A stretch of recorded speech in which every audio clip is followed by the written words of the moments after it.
Солнце мало нынче светит, пряча свет свой в глубине. Облака качает ветер на небесной простыне. Тополь шепчется негромко про зеленый свой наряд.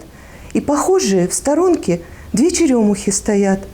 Ранним утром в дымке серой колокольный звон плывет, а в ветвях березы белой дом себе печуга вьет. Облетает цвет рябины, запахом сирень пьянит, тонкой талией осина взгляды манит, как магнит. В палисаднике у дома незабудки расцвели. Все родное, все знакомо, а ромашки у реки нарядились, как девчонки, сотней солнышек светя. Это мой поселок водный, это родина моя.